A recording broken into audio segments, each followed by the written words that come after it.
നമ്മുടെ തെരഞ്ഞെടുപ്പ് വാർത്തകളൊക്കെ ഇങ്ങനെ പുരോഗമിച്ചുകൊണ്ടിരിക്കുന്നതിന്റെ ഇടയിലാണ് തിരുവനന്തപുരത്ത് നിന്നൊരു വാർത്ത വരുന്നത്. തിരുവനന്തപുരം കാട്ടുപുതുശ്ശേരിയിലെ ഒരു വൻ അടിയാണ്. ഭരണിപ്പാട്ടൊക്കെ മാറി, കൊടുങ്ങല്ലൂർ ഭരണിപ്പാട്ട് മാറി നിൽക്കുന്ന രീതിയിലാണ് കോൺഗ്രസ് കൂട്ടയടി എന്ന് പറയുന്നത്. അപ്പൊ അതിന്റെ വിഷ്വൽസ് ആയിരുന്നു ഞാൻ ഈ കണ്ടുകൊണ്ടിരുന്നത്. സംഭവം എന്ന് പറഞ്ഞു കഴിഞ്ഞാല് ഒരു വാർഡിൽ 2 സ്ഥാനാർത്ഥി, അവര് പ്രചരണവും തുടങ്ങി രണ്ടുപേരും. നേതൃത്വം തീരുമാനിക്കാതെ ഞാൻ അതിലെ പറഞ്ഞ ദൃശ്യങ്ങൾ ഇന്നലെ മുതൽ ഇങ്ങനെ സോഷ്യൽ മീഡിയയിൽ വൈറലാവുകയാണ്. അതായത് കോൺഗ്രസ് തിരുവനന്തപുരത്ത് വലിയൊരു തിരിച്ചുവരവ് നടത്താൻ ശ്രമിക്കുന്ന ഘട്ടത്തിലാണ് ഇത്തരത്തിലുള്ള പരിപാടികൾ. അതായത് കോൺഗ്രസ് കഴിഞ്ഞ ദിവസത്തെ ചർച്ചകളിലൊക്കെ പറഞ്ഞത് അവിടെ കേഡർ സംവിധാനമോ അല്ലെങ്കിൽ സെമി കേഡർ സംവിധാനമോ അല്ലെങ്കിൽ അവിടെ ഇനിയിപ്പം സോണിയാഗാന്ധി പറഞ്ഞാൽ പോലും കേൾക്കില്ല, അവരങ്ങ് തീരുമാനിക്കും, അവരങ്ങ് ഇറങ്ങും, പ്രചരണം നടത്തും. ഇനിയിപ്പം ഒരു ഫ്ലെക്സ് ഒക്കെ അടിച്ചു കാണും, ഫ്ലെക്സ് ഒക്കെ അടിച്ച് പോസ്റ്ററൊക്കെ ഒട്ടിച്ച് ഒരു ഘട്ടം പ്രചരണമൊക്കെ കഴിഞ്ഞ് കാണും. അപ്പൊ ഇനിയിപ്പം കോൺഗ്രസിന്റെ ഔദ്യോഗിക സ്ഥാനാർത്ഥി വരുമ്പോൾ ചിലപ്പോൾ ഇവരൊക്കെ BJP പോകും. അങ്ങനെയൊക്കെയാണ് എല്ലാ തെരഞ്ഞെടുപ്പുകളും. തീർച്ചയായിട്ടും കഴിഞ്ഞ 2 ദിവസങ്ങളുമായിട്ട് കോർപ്പറേഷൻ, അതായത് ആദ്യഘട്ടത്തിൽ കോൺഗ്രസിന്റെ ഒരു ഹൈപ്പ് കണ്ടപ്പോൾ നമ്മൾ എല്ലാവരും കരുതിയിരുന്നത്, അതായത് കോൺഗ്രസ് തിരിച്ചു വരുന്നു, കോൺഗ്രസ് എല്ലാവരും ഒരുമിച്ച് നിന്നാൽ കോൺഗ്രസിനെ തകർക്കാൻ കഴിയില്ല എന്നൊക്കെയാണ് നമ്മുടെ അതെ നമ്മുടെ രാഹുൽ രവീന്ദ്രൻ എന്നോട് വാദിക്കുന്ന സ്ഥിരമായിട്ട് അങ്ങനെയാണ്.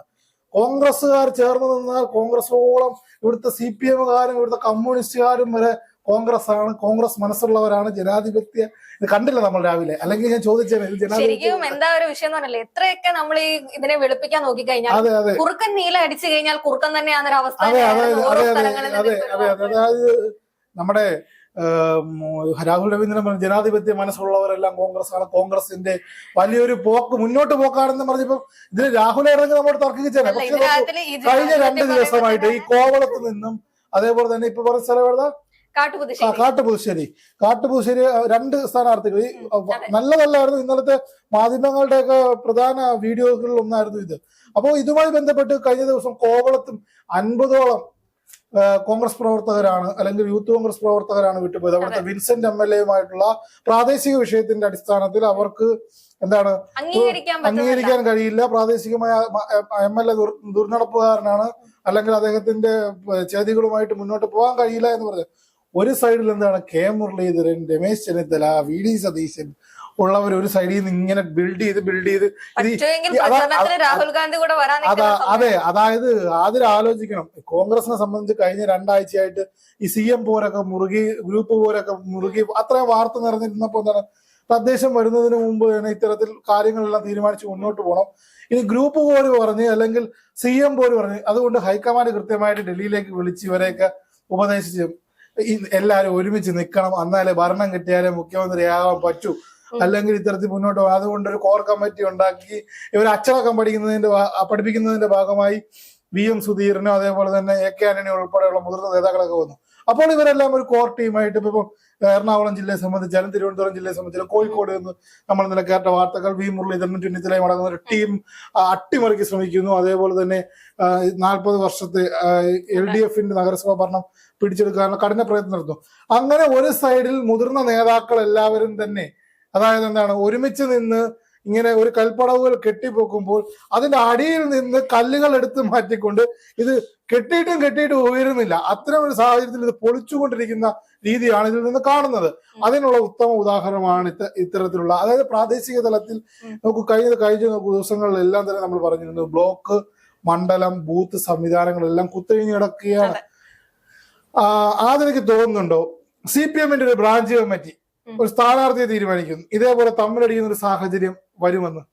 ഒരിക്കലും ഇല്ല. അതിപ്പോ ഏത് സാഹചര്യത്തിലാണെങ്കിലും അവർക്കിടയിൽ മുറിമുറുപ്പുണ്ടാവും, അമർഷങ്ങളുണ്ടാവും, വിഷയങ്ങളുണ്ടാവും, എല്ലാ കാര്യങ്ങളും തോൽപ്പിക്കുകയും ചെയ്യും. ഇതിന്റെ അപ്പുറത്തേക്ക് പോകത്തുമില്ല. ഇനി ചിലപ്പോ അവർ വോട്ട് ചെയ്യുന്നത് ചിലപ്പോ എതിർ സ്ഥാനാർത്ഥിക്കായിരിക്കും. എന്നാലും ഞങ്ങൾ കമ്മ്യൂണിസ്റ്റുകാരാണ്, ഞങ്ങൾ CPM-കാരാണ്, ഇത് ഉറക്കെ പ്രഖ്യാപിച്ചുകൊണ്ട് തന്നെ ആയിരിക്കും ഇത് ചെയ്യുന്നത്. പക്ഷെ നമ്മുടെ ഇത് ജനാധിപത്യ പാർട്ടി ആയതുകൊണ്ടായിരിക്കും മനസ്സിലുള്ളതൊക്കെ തുറന്നു പറയുക. അല്ല, അതാണ് പറഞ്ഞത്, ഭയങ്കര ഉൾപാർട്ടി ജനാധിപത്യ രസകരമായ കമന്റുകളാണോ? കമന്റ് ഏറ്റവും എനിക്ക് രസകരമായിട്ട് തോന്നിയത്, ആരും കൈവെക്കരുത്, ഇവരാണ് 26-ൽ കേരളം ഭരിക്കുമെന്ന് പറഞ്ഞു നടക്കുന്നത്.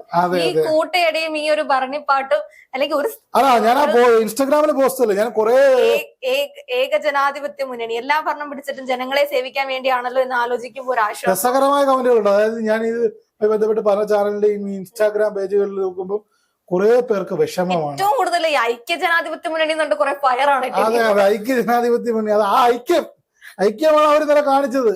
അത് ബീപ്പില്ലാതെ ഇട്ടിരുന്നെങ്കിൽ ഇന്നലെ പല ചാനലുകൾക്കും ഇത് കിട്ടിയേനെ, അതായത് കോഡ് ഓഫ് കണ്ടക്ടിന് ഇത് കിട്ടിയേനെ. ബീപ്പ് കുറച്ച് ഓവറാക്കി എന്നൊരു സംശയം. ബീപ്പ് കുറച്ച് കഴിഞ്ഞാൽ ഇത് ഇവിടെ നിന്ന് നിക്കത്തില്ല, ഫുള്ള് അൺപാർലമെന്ററി ആയി പോകുന്ന ഒരു അവസ്ഥയിലേക്കായിരിക്കും. അതാണ് പറയുന്നത്. അത്തരത്തിൽ അതായത് തിരുവനന്തപുരത്ത് വലിയൊരു മുന്നേറ്റം നടത്താൻ ശ്രമിക്കുമ്പോൾ, സംസ്ഥാനം ഒട്ടാകെ മുന്നേറ്റം നടത്താൻ ശ്രമിക്കുമ്പോൾ, പക്ഷെ അതിന്റെ അടിയിൽ വരുന്ന കമന്റുകൾ നോക്കൂ. പാർട്ടിയെ, കോൺഗ്രസിനെ നെഞ്ചോട് ചേർക്കുന്ന ഒരുപാട് പേരുടെ വിഷമങ്ങൾ, അനലിറ്റിക്കൽ ആയിട്ടുള്ള സാധനങ്ങൾ.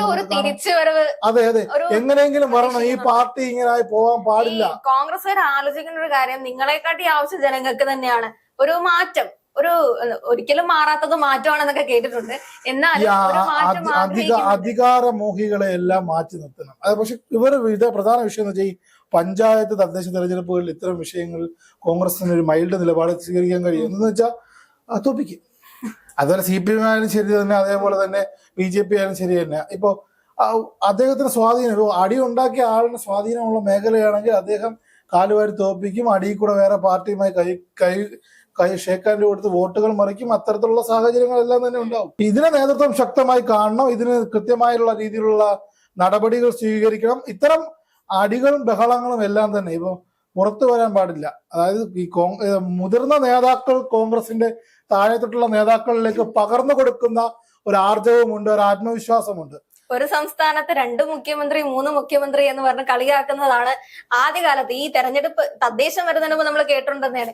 26 പിടിച്ചു കഴിഞ്ഞാൽ ആരാണ് ഈ മുഖ്യമന്ത്രി സ്ഥാനം? അപ്പൊ തുടങ്ങൂലേ? ഒന്ന് ജയിച്ചു കഴിഞ്ഞാൽ അപ്പൊ തുടങ്ങത്തില്ലേ? പ്രതിപക്ഷ നേതാവും രമേശ് ചെന്നിത്തലയും ഇനിയിപ്പോ പറ്റുവാണെങ്കിൽ ശശി തരൂരിനും കൂടെ മുഖ്യമന്ത്രി സ്ഥാനം കൊടുത്തു കഴിഞ്ഞാൽ 3 മുഖ്യമന്ത്രിമാരാണോ കോൺഗ്രസ് എന്ന് ചോദിച്ചു. ഇപ്പൊ വാർഡ് തലത്തിൽ നോക്കുകയാണെങ്കിൽ 2 സ്ഥാനാർത്ഥികൾ വെച്ച് വിഭജിച്ചായിരിക്കും ഇപ്പൊ ഭരിക്കാൻ ഉദ്ദേശിക്കുന്നത്. അധികാരമോഹം തന്നെയാണ് കോൺഗ്രസിന്റെ പതനത്തിന് കാരണം. എത്രയൊക്കെ പഠിപ്പിച്ച് എത്രയൊക്കെ നിങ്ങൾക്ക് ഈ ഭരണം തിരിച്ചു പിടിക്കണം, അല്ലെങ്കിൽ ഇവർ തന്നെ 100 വട്ടം പറയുന്നുണ്ട് ഇവിടെ ഒരു ഭരണവിരുദ്ധതയുണ്ട്, ജനങ്ങൾക്ക് ആ ഒരു മനോഭാവം ഉണ്ട്. ആ ഒരു മനോഭാവത്തിന്റെ അപ്പുറത്തേക്കും വോട്ട് ചെയ്യാൻ തോന്നണമെന്നുണ്ടെങ്കിൽ അപ്പുറത്തൊരു യൂണിറ്റി എന്ന് പറഞ്ഞ സാധനം വേണം. ഇവിടെ രാജീവ് ചന്ദ്രശേഖരൻ 100 കോടിയോ അല്ലെങ്കിൽ കോടികളും ലക്ഷങ്ങളും മുടക്കി വലിയ രീതിയിലുള്ള അതായത് അതിൽ ആലോചിക്കാനുള്ളത് കേന്ദ്രത്തും സംസ്ഥാനത്തും ഭരണമില്ലാതിരിക്കുന്ന അവർ കഷ്ടപ്പെട്ട് ഫണ്ട് പിരിച്ചു നോക്കിയാണ് ഈ നേതാക്കന്മാർ ഈ സംവിധാനം മുന്നോട്ട് കൊണ്ടുപോകുന്നത്. കോൺഗ്രസിന് പൈസ ഇല്ല എന്നുള്ളത് ഈ നമ്മള് ഈ കമ്മ്യൂണിസ്റ്റുകാർ എപ്പോഴും പറയത്തില്ലേ ബക്കറ്റ് പിരിവാണ്, അല്ലെങ്കിൽ അവിടെ അങ്ങനത്തെ വിഷയങ്ങളാണ്. ഇതൊക്കെ ഇതിന്റെ അപ്പുറമൊക്കെ ഇപ്പുറത്ത് നടക്കുന്നുണ്ട്. ഇവിടെ കൂട്ടയടിയും പ്രശ്നങ്ങളുമാണ് നടക്കുന്നത് എന്നുള്ളൊരു സംവിധാനമാണ് പോകുന്നത്. എത്രയൊക്കെ പ്രശ്നം ഉണ്ടായാലും ഇവരുടെ അടുത്ത് ഈ അകത്തൊരു വിരുദ്ധത ഉണ്ടായാലും ചിലപ്പോൾ ഇലക്ഷൻ കഴിഞ്ഞിട്ട് കുറച്ച് കമ്മ്യൂണിസ്റ്റുകാർക്ക് അങ്ങോട്ടും ഇങ്ങോട്ടും പോവായിരിക്കും. പക്ഷെ ഇലക്ഷനോടനുബന്ധിച്ച് തദ്ദേശമായതുകൊണ്ട് കൂട്ടിപ്പിടിക്കാൻ പറ്റുന്നതിന്റെ മാക്സിമം ഗോവിന്ദ മാസ്റ്റർ ഉൾപ്പെടെ ഉള്ളവർ കൂട്ടിപ്പിടിച്ച് പ്രശ്നങ്ങൾ പരിഹരിച്ച് തന്നെയായിരിക്കും അവർ മുന്നോട്ട് പോകുന്നത്. ആ സമയത്ത് ഈ 3-4 സ്ഥാനം ഈ തമ്മിലടികൾ അവസാനിപ്പിച്ചില്ലെങ്കിൽ കോൺഗ്രസിന് തദ്ദേശത്തിൽ വലിയ രീതിയിലുള്ള പിന്നോട്ട് പോക്ക് സംഭവിക്കും. അടിത്തറ ശക്തമാക്കണം. ഗ്രാസ് റൂട്ട് ലെവലിലുള്ള പ്രവർത്തകർക്ക് കൃത്യമായ നിർദ്ദേശം നൽകണം. ഇല്ലെങ്കിൽ അതിന്റെ പാളിച്ചകളെല്ലാം തന്നെ ഇവർ ഈ മുന്നോട്ട് വയ്ക്കുന്ന അല്ലെങ്കിൽ പിടിച്ചെടുക്കാൻ കഴിയുമെന്ന് പറയുന്ന സംവിധാനങ്ങളിലെല്ലാം തന്നെ ഇവരുടെ കയ്യിൽ നിന്ന് പോകുന്ന സ്ഥിതി ഉണ്ടാവും. അവിടേക്ക് BJP വളരുകയും CPM ഭരണം കൊണ്ടുപോവുകയും ചെയ്യും. തീർച്ചയായിട്ടും.